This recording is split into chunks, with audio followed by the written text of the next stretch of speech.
ভারত পাকিস্তান যুদ্ধে সরাসরি না জড়িয়েও বড়সড় ক্ষতির মুখে পড়েছে ফ্রান্স। ভারতের পাশাপাশি এবার দুর্ভাগ্যের স্রোতে ভাসছে ফ্রান্সও। ভারত এতদিন যে রাফাল যুদ্ধবিমান নিয়ে গৌরব করে এসেছে, পাকিস্তানের এক ধাক্কায় তা চুরমার হয়ে গিয়েছে। গত 7 মে রাতের আঁধারে ফ্রান্সের তৈরি 3টি অত্যাধুনিক রাফাল বিমান ভূপাতিত করেছে পাকিস্তান বিমান বাহিনী। এই খবর প্রচার হওয়ার সাথে সাথে বিশ্ববাজারে ফ্রান্সের তৈরি যুদ্ধ বিমানের কদর কমতে শুরু করেছে। প্রশ্ন উঠছে, ভারতের সাথে কি তাহলে ফ্রান্সকেও ডুবতে হবে? যুদ্ধ অস্ত্র হোক কিংবা যুদ্ধ বিমান, ভারতের প্রথম ভরসার স্থান ইউরোপীয় দেশগুলো। চীনের সাথে দীর্ঘদিন বৈরিতা থাকার কারণে ইউরোপ থেকেই সরবরাহ করা হয় ভারতের সামরিক সরঞ্জাম। তবে এক্ষেত্রে একটু বেশি এগিয়ে আছে ফরাসিরা। বর্তমানে ভারতীয় বিমান বাহিনীর হাতে রয়েছে 63টি রাফাল যুদ্ধ বিমান, যা 4.5 প্রজন্মের আধুনিক প্রযুক্তিতে নির্মিত। স্বয়ংক্রিয় জ্যামিং, হুমকি শনাক্তকরণ, রাডার ডিকয়, ভূমি আকাশ ক্ষেপণাস্ত্র সুরক্ষা ব্যবস্থা সব মিলিয়ে রাফাল এতদিন ছিল ভারতের নির্ভরতার প্রতীক। কিন্তু পাকিস্তানের এক রাতের অভিযানে সেই বিশ্বাসে চিড় ধরেছে। পাকিস্তানের বিমান বাহিনী ভারতের 6টি বিমান ভূপাতিত করে, যার মধ্যে 3টিই ছিল রাফাল জেট। পরদিন সকালে যুদ্ধ বিমান ধ্বংসের খবর ছড়িয়ে পড়লেই বিশ্ববাজারে তীব্র প্রতিক্রিয়া দেখা দেয়। শেয়ার বাজারে অস্থিরতার মুখে পড়ে রাফাল ফাইটার জেট প্রস্তুতকারী প্রতিষ্ঠান দাজো এভিয়েশন। মাত্র একদিনেই ফরাসি সংস্থা দাজো এভিয়েশনের শেয়ার কমে যায় 6%। এমন পতন দাজোর সাম্প্রতিক ইতিহাসে বিরল। সামরিক প্রযুক্তি খাতে আস্থার ব্যারোমিটার হিসেবে বিবেচিত হয় দাজো এভিয়েশনের শেয়ার। দাজো এর স্টক 2025 সালের শুরুতে পৌঁছেছিল 52 সপ্তাহের সর্বোচ্চ স্তর 332.20 ইউরোতে।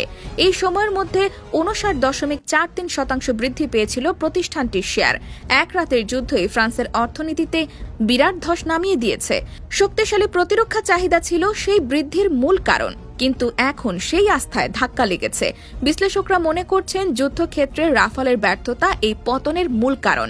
ভারত পাকিস্তান যুদ্ধ পরিস্থিতি তীব্র হলে এই শেয়ার আরও কমবে বলেই ধারণা করছে আর্থিক সংস্থাগুলো। শুধু শেয়ার বাজারেই নয়, ভারতের সাথে পূর্ব চুক্তি নিয়ে বিরাট ধাক্কা খেয়েছে ফ্রান্স। সম্প্রতি ভারত পাকিস্তান সীমান্তে ক্রমবর্ধমান উত্তেজনার মধ্যে নিজেদের সামরিক শক্তি বাড়ানোর জন্য এক নতুন চুক্তি স্বাক্ষর করেছিল ভারত। ভারত ফ্রান্সের সাথে নতুন করে 630 বিলিয়ন রুপির বিনিময়ে 26টি রাফাল যুদ্ধ বিমান কেনার চুক্তি স্বাক্ষর করে।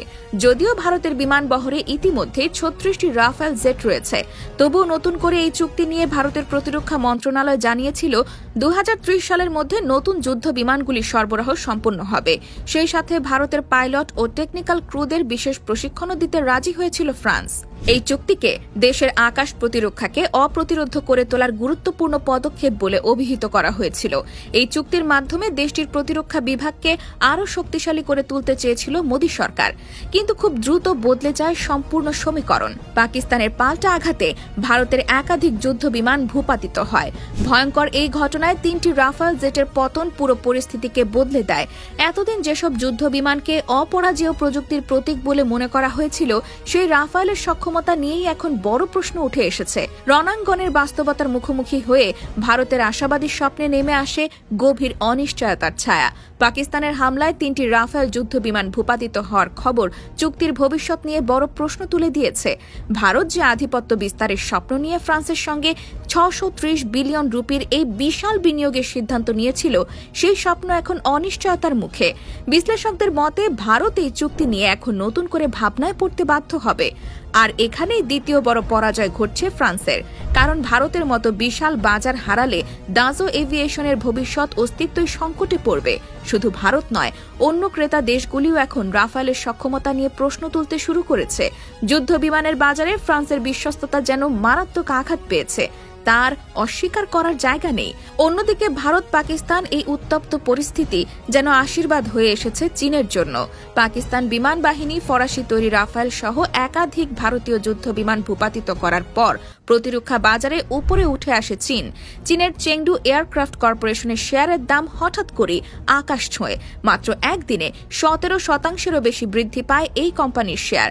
পাকিস্তানের বহরে থাকা J-10C এবং JF-17 যুদ্ধ বিমান নির্মাতা পাতা এই কোম্পানির শেয়ার দর বেড়ে দাঁড়ায় ৭১.০৮ ইউরোতে, যা পূর্বের তুলনায় ১৮% বেশি। বিশ্লেষকরা বলছেন, যুদ্ধক্ষেত্রে রাফায়েলের ভূপাতিত হওয়ার খবর শুধু ফ্রান্সের সম্মানেই আঘাত করেনি, বরং প্রভাব ফেলেছে শেয়ার বাজারেও। দাজো এভিয়েশনের শেয়ারের ওপর চাপ বেড়েই চলেছে এবং বিশ্লেষকদের ধারণা এই পতন থামবে না। আগামী দিনে আরও অন্তত ৫% কমে যেতে পারে এই কোম্পানির শেয়ার। বিশ্বের প্রতিরক্ষা বাজার এখন নতুন করে হিসাব নিকাশ শুরু করেছে।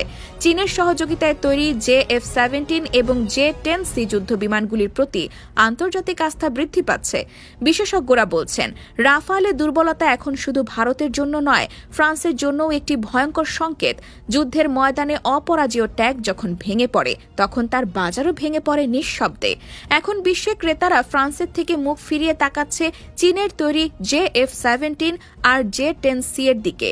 এই গতিতে এগোলে ফ্রান্সের অস্ত্র বাজারে ধস পড়বে। তাই শুধু ভারতই নয়, ফ্রান্সকেও এ যাত্রায় বড় মূল্য চোকাতে হতে পারে। ফ্রান্সের শতাব্দী পুরনো ব্র্যান্ড ইমেজ ভেঙে অস্ত্রের বাজারে চীন হয়ে উঠতে পারে নতুন আধিপত্যের প্রতীক।